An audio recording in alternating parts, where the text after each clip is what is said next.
É isso aí. Antes de começar o episódio de hoje, eu queria convidar você que é de Maceió e proximidades para o Python Day Alagoas e vai ser no próximo sábado, dia 22 de julho. Esse episódio sobre o PCB foi gravado com inicialmente a participação da Tatiane, além do Rodolfo, só que como ela foi pega de surpresa, não estava se sentindo preparada para esse episódio em particular, ela pediu para que fosse retirada a participação dela. Ela prometeu voltar futuramente para uma outra pauta falando de movimento feminista. A gente ainda vai gravar essa pauta mais para frente. Então, por isso, às vezes aparece uma voz feminina no fundo, rindo ou complementando uma fala ou outra de forma rápida. Não estranhe ela não ter se apresentado, né? Foi ela. É só para vocês não se assustarem. E lembrando também que a gente tem canal no Telegram, @politicast, na Matrix. E se quiser entrar em contato conosco, é só utilizar o e-mail contato@politicast.info. É isso aí, vamos para o episódio. Eu sou o Carlos Galdino e hoje tenho como convidado Rodolfo Oliveira. E vamos lá.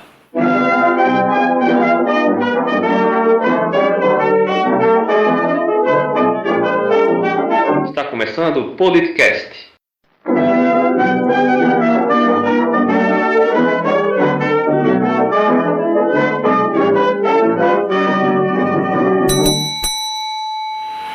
Hoje a pauta vai ser sobre o Partido Comunista Brasileiro, ou é do Brasil? Do Brasil é o outro.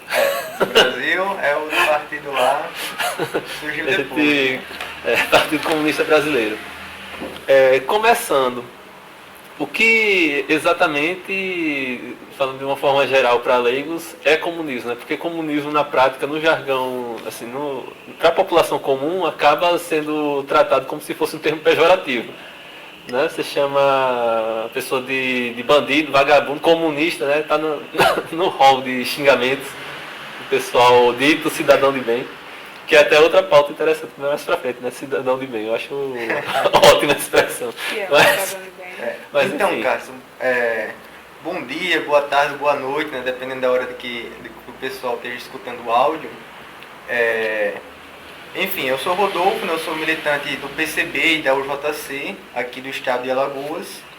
E, bom, para falar de comunismo, né? Nada melhor do que pegar logo os próprios textos de Marx, né? Sobre essa questão de difamação do comunismo, Marx já denunciava no Manifesto Comunista, né? Que uma campanha em toda a Europa já tinha surgido para difamar, né? Quando ele fala que o espectro ronda a Europa e que a burguesia, as elites em geral, monarcas, a igreja, já tinha iniciado uma campanha difamatória, é justamente por representar uma ameaça, né? Mas uma ameaça a quem? O que é que o comunismo, afinal, tem de mal, né? Tem de ruim, que está afetando, causando toda essa indignação na sociedade, né? Ou entre alguns setores da sociedade. Então, o comunismo realmente é um projeto de sociedade, né? Não tem como a gente explicar, olha, o comunismo é isso, isso e aquilo, porque é até fugir da lógica materialista, né? Porque se o materialismo histórico prega que a gente tem que analisar a realidade de acordo com o que ela é, né? Qualquer teoria que a gente vá fazer tem que ser com base em uma análise material, né? Concreta, de situações concretas. A gente idealizar uma sociedade comunista vai justamente fugir vai ser uma contradição ao próprio rigor do materialismo histórico. Então, comunismo, realmente, em termos gerais, que a gente pode falar, é uma sociedade onde não existe classes sociais. E por não existir classes sociais, não existe uma dependência de uma máquina estatal. Então, o comunismo é uma sociedade onde os próprios trabalhadores, onde o próprio ser humano vai se autogerir, né, sem precisar de um Estado que garanta a estabilização da sociedade. Porque historicamente o Estado ele surge como um aparato para garantir a dominação de uma minoria sobre a maioria. Desde quando surgiram o excedente de produção, as classes sociais, né, os modos de produção asiático, escravista, feudal, que o Estado surge como sendo uma máquina que vai garantir que essa minoria que se apropriou da produção continue no poder, né? Enquanto a maioria da população continue sendo explorada. Então, o comunismo seria essa fase final da sociedade, né, onde o Marx vai dizer que aí sim onde começa a história humana, né, onde o ser humano vai ser realmente o protagonista de sua história, no sentido que toda a sua produção vai ser para ele mesmo, vai ser buscar o crescimento social deles mesmos, né, sem precisar ser expropriado por outra pessoa, no caso uma minoria social. E no caso do socialismo, seria o período de transição, né, onde a classe trabalhadora organizada, né, através de partido revolucionário, né, numa concepção leninista de partido, vai buscar os meios de superar a sociedade capitalista. O socialismo, então, é um período onde nós vamos ter o que o Marx chama de ditadura do proletariado, né? Ditadura, é bom a gente levar em consideração que não é um termo usado como a gente concebe hoje, como suspensão de arbítrio. Ditadura hoje a gente interpreta como se fosse restrição de liberdades individuais e tal. Não, a ditadura para Marx é uma classe social organizada enquanto classe dominante. Ou seja, para Marx a gente vive hoje a ditadura da burguesia. Então a ditadura do proletariado nada mais é do que o proletariado organizado como classe dominante. Então esse período requer uma máquina estatal que vai gerir esse processo. Não um Estado burocrático, né, tal como na sociedade burguesa, né, que vai ser gerido por representantes e tal, mas um Estado que seja diretamente subordinado a conselhos populares, né, a forma de participação popular, o poder popular, né, que é aí onde a gente entra, depois a gente pode falar das teses do PCB do poder popular, do que é o poder popular, do que a gente pretende construir como poder popular, nessa estratégia de superação do capitalismo. É interessante você ter entrado em socialismo, né? Porque eu esqueci até de colocar na pauta isso, mas é um ponto muito importante. A diferenciação do que é comunismo para socialismo. Isso. São termos para quem não está muito próximo dessa vivência, desse estudo, que são confusos. Isso. Aí, inclusive, o Lenin, ele coloca... muitas vezes ele chamou o comunismo de estágio superior do socialismo, né? É aí onde ele vai desenvolver a teoria eu esqueci a palavrinha que ele chama, da dissolução do Estado, né? O Estado socialista, ele é um Estado em que deve buscar a sua própria destruição. Qual é o sentido disso? É o Estado onde ele vai tentar, onde o principal objetivo dele é organizar a população ao ponto de ele, aos poucos, não ser mais necessário, né? Então essa dissolução do Estado é o objetivo maior do socialismo, né? Aos poucos a gente chegaria num nível de organização onde ele não seria mais necessário, né? Então chegaríamos ao estágio superior do socialismo, que seria o comunismo. Esse destino desse caminho social comunista é parecido com o que o pessoal fala da anarquia, né? Que o mundo em regime anárquico seria alguma coisa assim, sem... autogerido pela própria sociedade, sem ter um Estado. Isso, onde está uma grande polêmica, né? Tem anarquistas e comunistas, né? Porque o anarquismo seria nada mais do que, em resumo, né, se a gente for fazer uma síntese básica, do que implantar de uma vez, de fazer a revolução e implantar o comunismo, né? Uma sociedade sem Estado. Então seria um comunismo chegando sem passar pela ditadura do proletariado. Exatamente, sem na porrada. Na porrada de uma hora para outra. Isso. Sem que o Estado gerisse esse processo, né? Porque os anarquistas têm a visão de que qualquer um que se aproprie da máquina estatal vai se tornar opressor dos demais.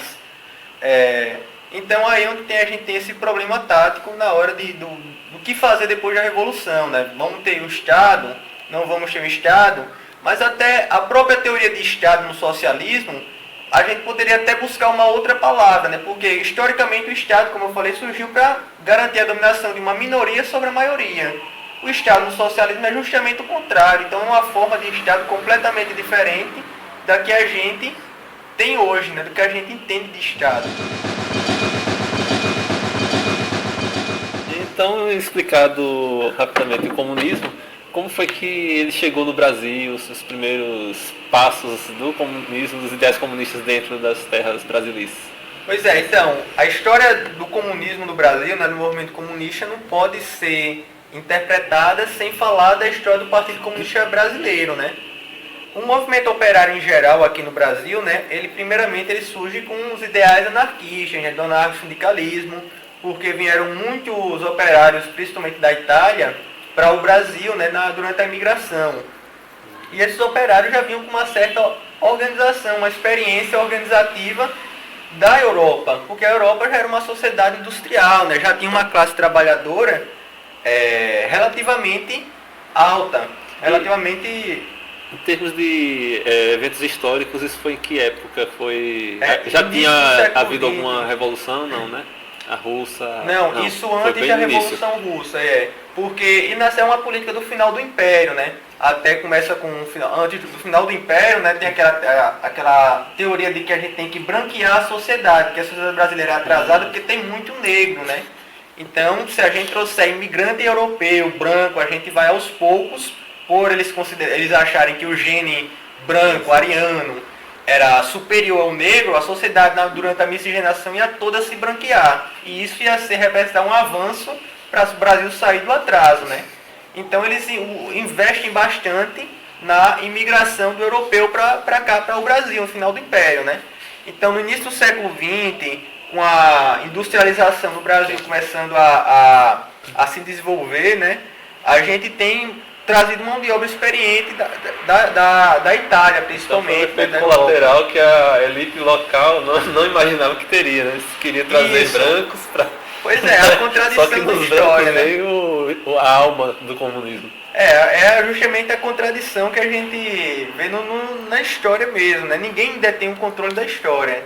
Então, até onde a gente falar, será que a revolução vai acontecer um dia mesmo, né? Porque se a gente tiver certeza, então estava todo mundo parado aguardando a revolução ocorrer, né? Então, por isso que a gente tem que... É o que o pessoal lá o João, do Revolution, que é um podcast comunista muito bacana, quem quiser ouvir, né, eu recomendo. É que ele falou em alguns momentos que a Rússia, naquela época, era o último lugar do mundo que se esperava que teria alguma coisa, alguma revolução. Foi surpreendente, de uma hora para outra, acabou acontecendo. Né? Porque então não dá para prever certas coisas, né? Exatamente. O grosso, né, da teoria marxista, né, do Marx mesmo, ele apostava que a revolução ia ocorrer na Alemanha, né, que era onde a classe trabalhadora estava mais preparada, né, na análise que o Marx fazia, para fazer uma revolução.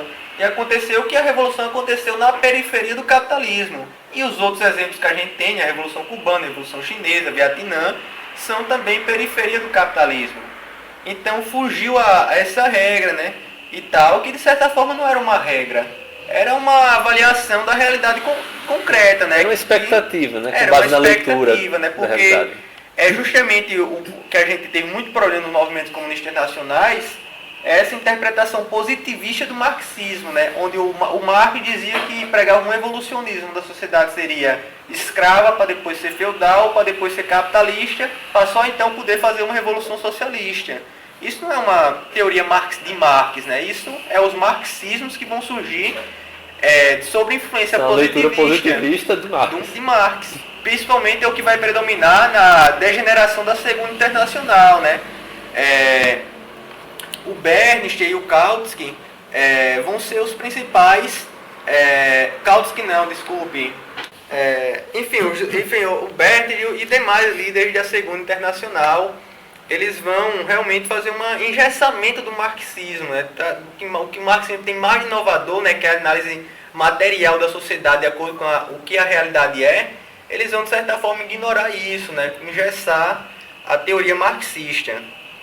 A gente estava falando, então voltando para o Brasil, né? Como foi que o comunismo chegou aqui ao Brasil. Isso, foram os italianos. Exatamente.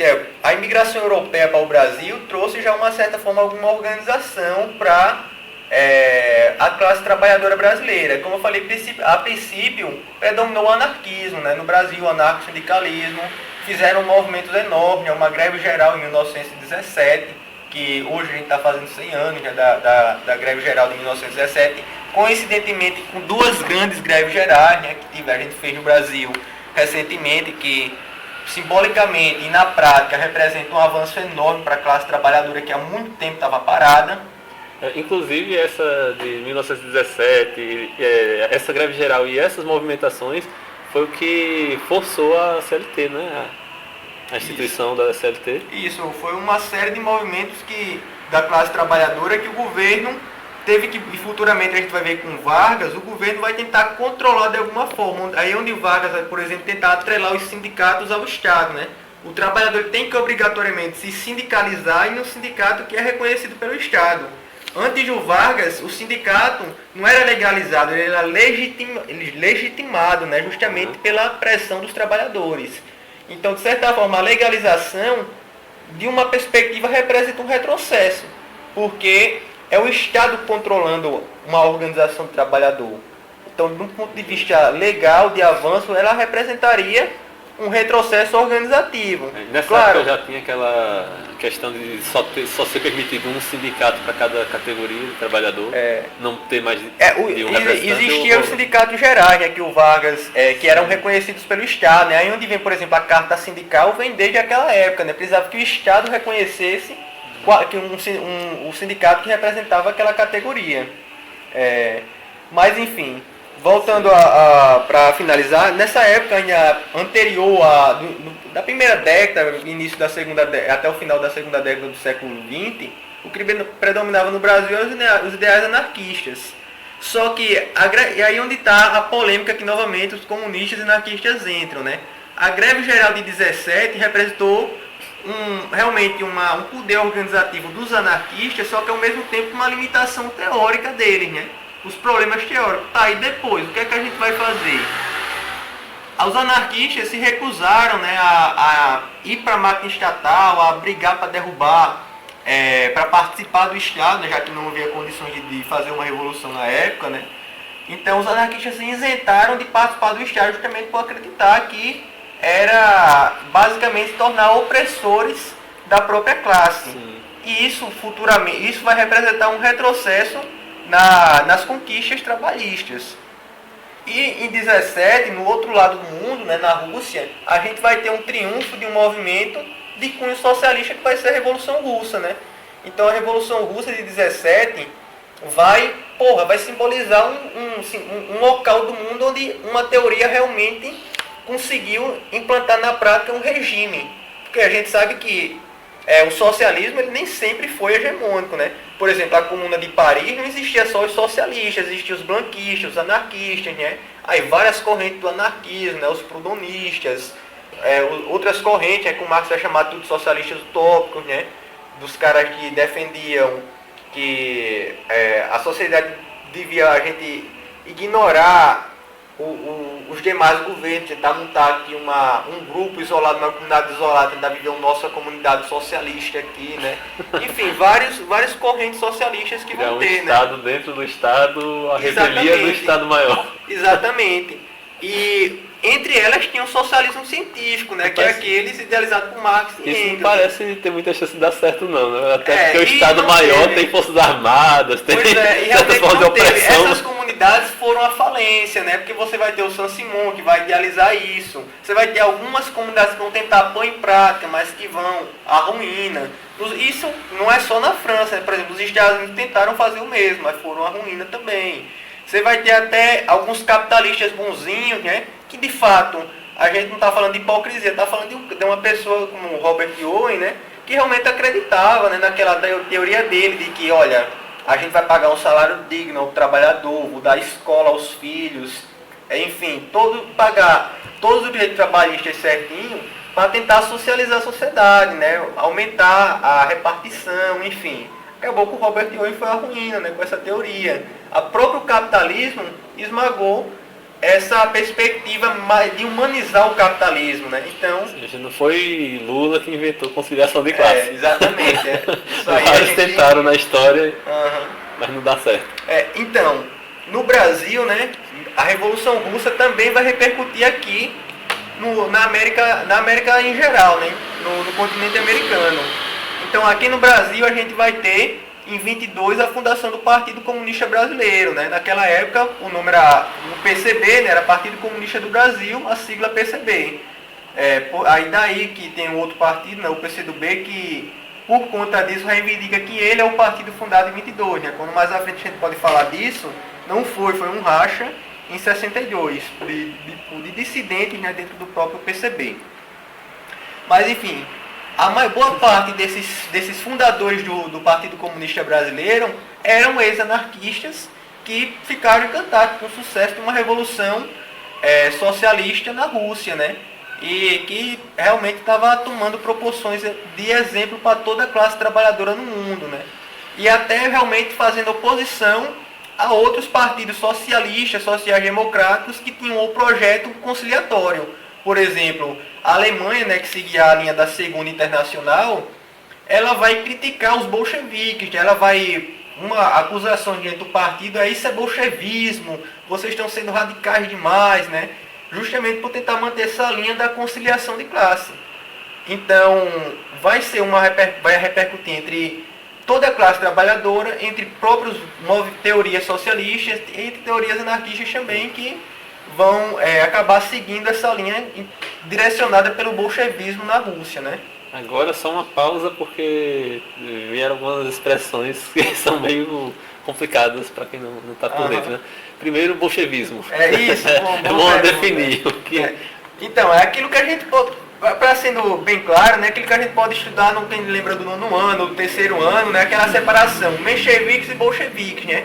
Mencheviques era uma minoria do Partido Operário Social Democrata Russo, né, o POSGR, e os bolcheviques eram a maioria do partido, né? Então era duas tendências dentro do pós-GR que depois racharam, né?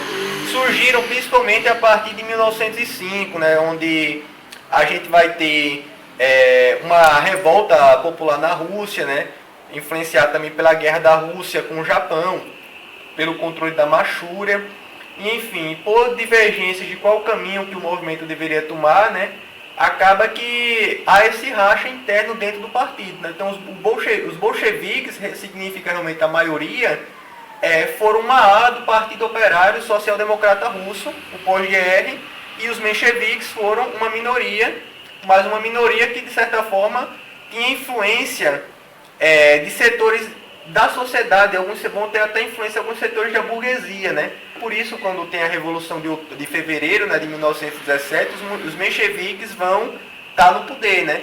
Porque dentro dos aparatos que nós temos na Rússia, de setores mais próximos do Estado, vão preferir dar poder aos mencheviques do que aos bolcheviques, mas enfim, é uma... Mesmo sendo minoria. Isso, mas é uma discussão de Revolução Russa, já é algo que dá outro podcast, aí para eu não acabar resumindo e falando besteira, eu prefiro... Mas já tá bom, só para explicar o termo, né? Não, isso, exatamente, só mesmo para a gente não acabar resumindo demais e acabar que eu tá falando algo que pode não representar realmente o que ocorreu. Bem que não é difícil, né? Porque a história ela tem sempre múltiplas versões. Isso, fácil a gente falar alguma coisa que não foi o que ocorreu. Outro ponto é sobre internacional. O que é exatamente o conceito de internacional nesses casos, o que e falando por alto o que é a primeira, a segunda, mas tratando mais do conceito do que se chama de internacional nesses casos, né? Do que necessariamente a distinção de uma para outra. E a distinção eu acho que já fica meio implícito, né? Você já falou que a segunda defendia a conciliação, né? Mas o que é exatamente internacional? Então, a Internacional Comunista, né, o AIT, né, Associação Internacional dos Trabalhadores, ela foi fundada em 1864.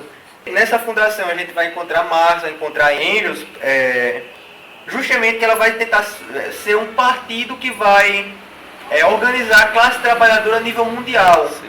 Justamente pela concepção de que o proletariado, ele não tem uma nação. O proletariado é uma classe que ela é explorada em todo o mundo. Da mesma forma que a burguesia se internacionalizou, o proletariado também virou uma classe internacionalizada. Então é uma organização política de alcance internacional. De alcance internacional. A gente vai ter filiações por toda a Europa, realmente nos Estados Unidos, por a gente ter uma industrialização forte, um movimento operário forte, também vai ter muitos membros já internacional dos Estados Unidos, já do setor da fração de lá. Enfim, ela surge com essa perspectiva, né, de organizar a revolução a nível internacional.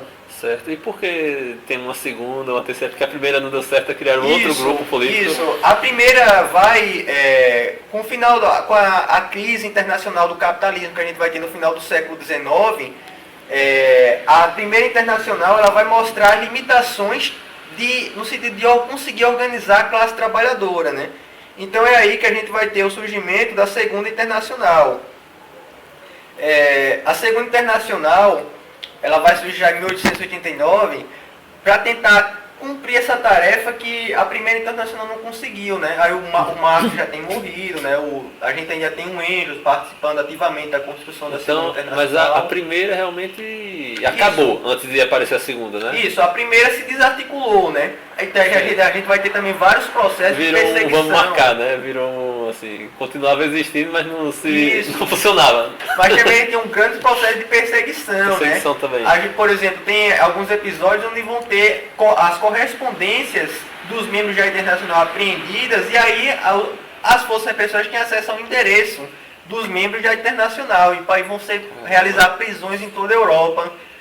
Então, esse período da primeira internacional também foi um período de perseguições, né? Entendi. Que aí vai influenciar na desarticulação da primeira internacional.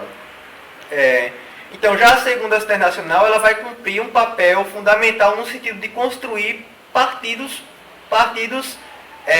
da classe trabalhadora, né? Partidos principalmente sociais-democratas. Naquela época, a social-democracia ela tinha mais proximidade com a teoria revolucionária do que a da conciliação de classe, né? Tanto é, por exemplo, que o partido do Lenin, né? O Partido Operário Social Democrata Russo tem o nome social-democrata, né? Mas era um partido de caráter revolucionário.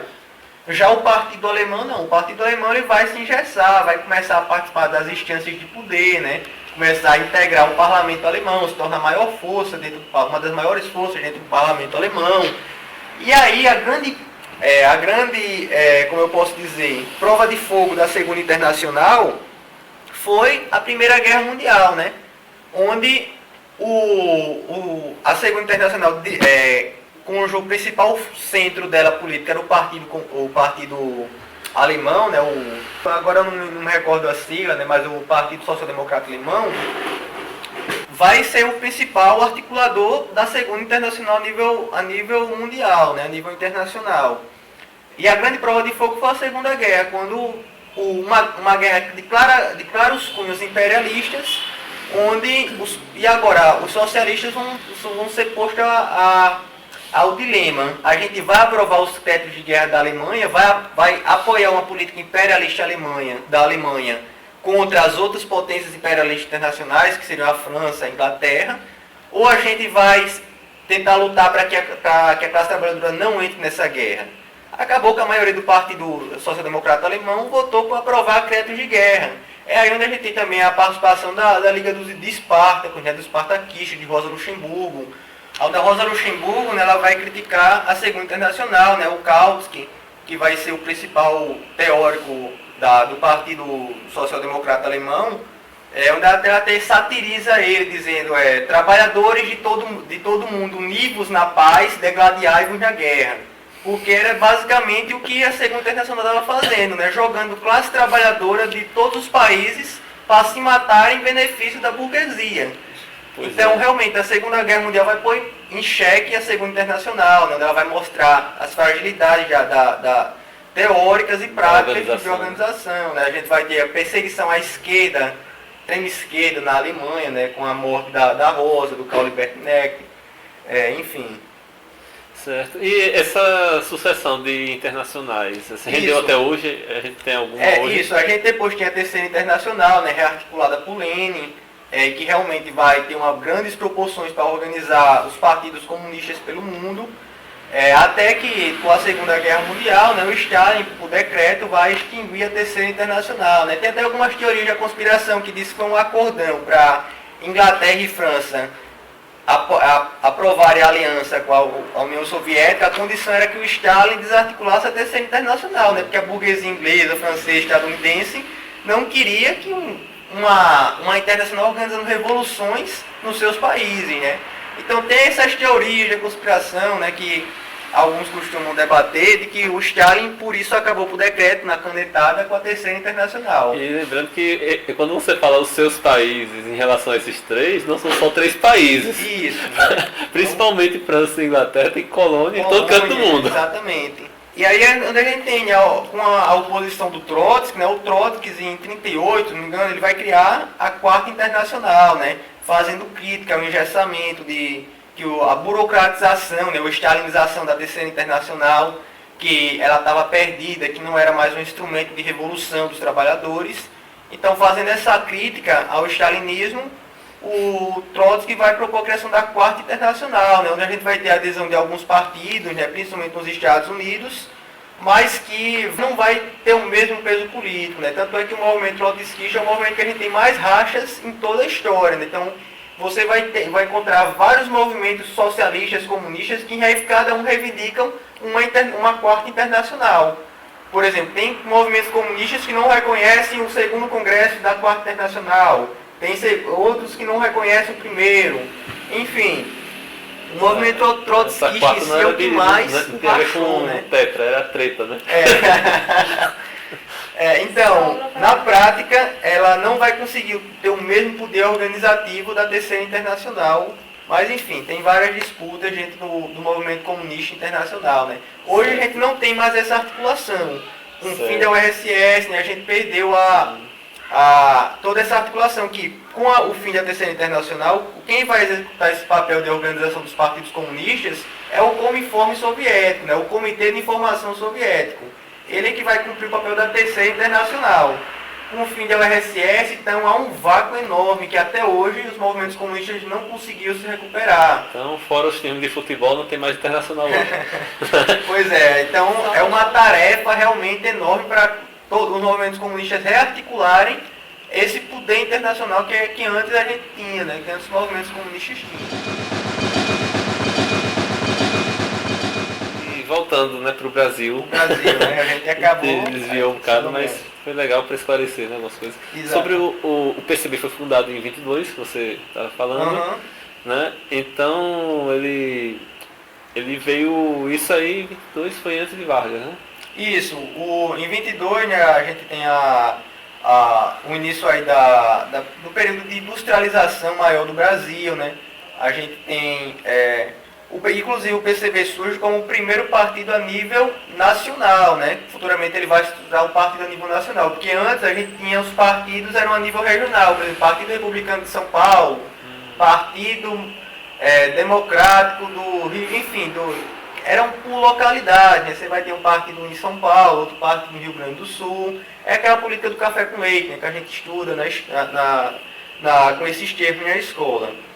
Então, nesse período o PCB vai começar a se pôr como uma alternativa aos trabalhadores. Então, vai começar a crescer entre o operariado brasileiro, né?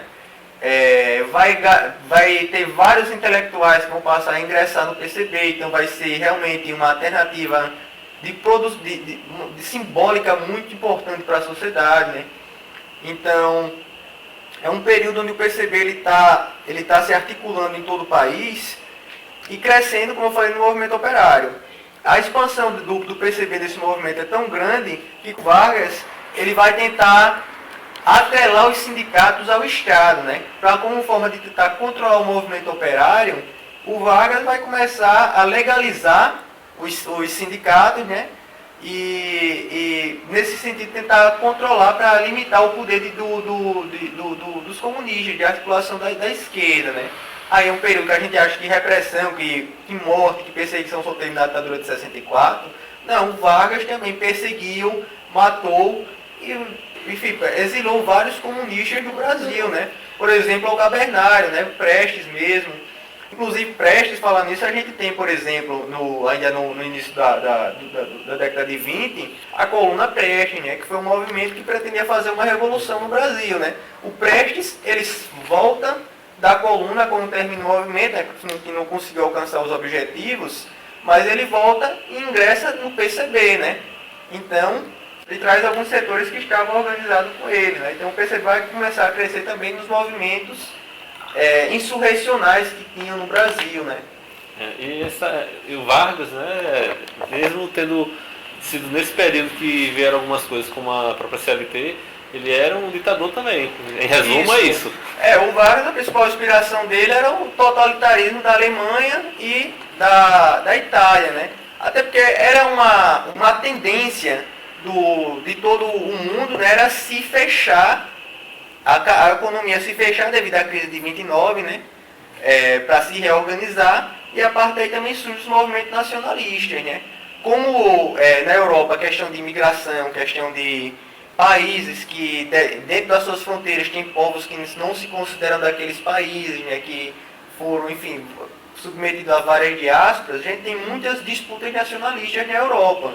No Brasil isso é menos explícito, né, mas o Vargas tenta se inspirar nesses ideais aí totalitários para tentar implantar um regime onde ele seja realmente todo o poder do Brasil esteja concentrado na pessoa dele, né? E ele possa gerir o país. Até antes de 64, né, quando o PCB vai contribuir muito na derrubada do governo Vargas, né? Então a gente tem quando em 45, quando o Estado Novo acaba, o PCB, ele, por exemplo, o PCB hoje é o partido mais antigo do Brasil, né? Tem 95 anos. Então o PCB dessa época, apesar dele ter 95 anos, a maior parte desse período foi na ilegalidade. Então durante toda a era Vargas o PCB foi ilegal. Em 45, quando a gente tem o fim do Estado Novo, o PCB recupera o título na Justiça Eleitoral. Por exemplo, o Prestes vai ser o senador mais votado do Brasil. A maior bancada do Estado da Guanabara, né, que era antiga do Distrito Federal, é a bancada comunista do PCB. Aqui em Alagoas a gente vai ter uma bancada comunista muito representativa aqui no Estado também. E realmente mostrando todo o poder de articulação que os comunistas construíram durante esse período, apesar de toda a ditadura, toda a repressão do governo Vargas.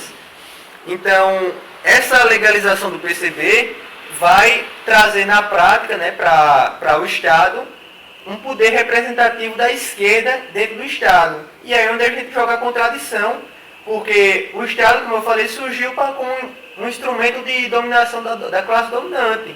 Então, a partir do momento que o disfarce da democracia acaba podendo prejudicar a própria burguesia, a burguesia acaba tentando modificar a própria democracia que diz defender, né? Então, onde a gente vai ter 2 anos depois, né, em 47, a cassação do registro eleitoral do PCB, a cassação de todos os mandados de deputados, de senadores, e até o pessoal vai para a ilegalidade novamente, né? A conversa continua no próximo episódio do Politicast.